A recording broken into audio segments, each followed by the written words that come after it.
Well, it depends how the Chinese respond to this, because while this is a dramatic and certainly a provocative move, this move in and of itself is not really out of line with other measures that the American administration has taken, and it fits a pattern of the U.S. taking increasingly assertive and public steps against China. In terms of what happens next, as I said, it depends what the Chinese do in response. This Chinese consulate in Houston, is in fact the sister consulate to the U.S. consulate in Wuhan, which has basically been shut down since the outbreak of the coronavirus pandemic. It is unclear if the Chinese will simply take actions against a U.S. consulate that's already shut down, or if they choose to further escalate by going after another U.S. consulate in, say, Chengdu, Guangzhou, or even Hong Kong. And the Chinese have called this outrageous and unjustified. It's likely we will see some kind of retaliation, but as you say, what that looks like really remains to be seen. Of course, in an unprecedented election year as well for the United States, this is quite a significant move. How is this going to factor into that election? Do you think that the president is now going to be using this as somewhat of a distraction against the virus and a battering ram for his base?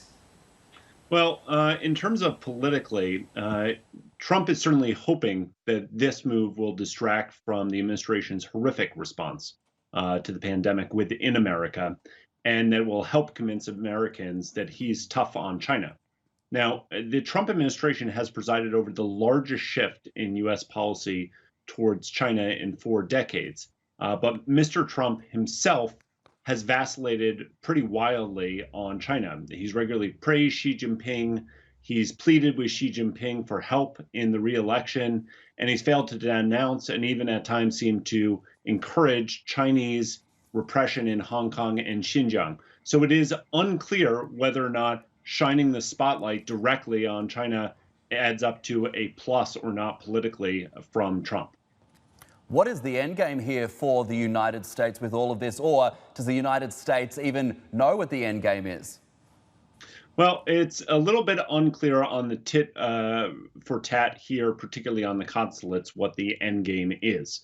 What the Trump administration is doing overall is calling attention to issues that China has taken that need to be addressed. And that's why I said it's very much in line with other actions that the administration has taken, whether or not that's limiting Chinese students who have direct link to the Chinese military from researching in American universities, the recent Justice Department indictments of Chinese cyber actors. That includes ones, as you just showed on the segment, that seem to be trying to increase the cyber attacks, the cyber espionage on research in the United States into a coronavirus vaccine.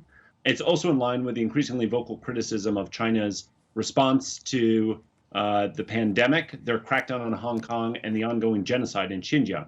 So whether or not this per se has an end game, the idea seems to be to ratchet up tensions with China. Do you think we will see hard evidence of these spying allegations come to the surface? Well, the indictments that the Justice Department has rolled out in the past are pretty meaty. There's a fair amount in them and a fair amount of detail that's in them as well. So I suspect, just like the indictments that rolled out earlier this week, there will be plenty of fodder and plenty of details about what exactly indictments are being held. As of now, the move against this particular consulate is rather vague, saying that it's the epicenter of espionage in the United States.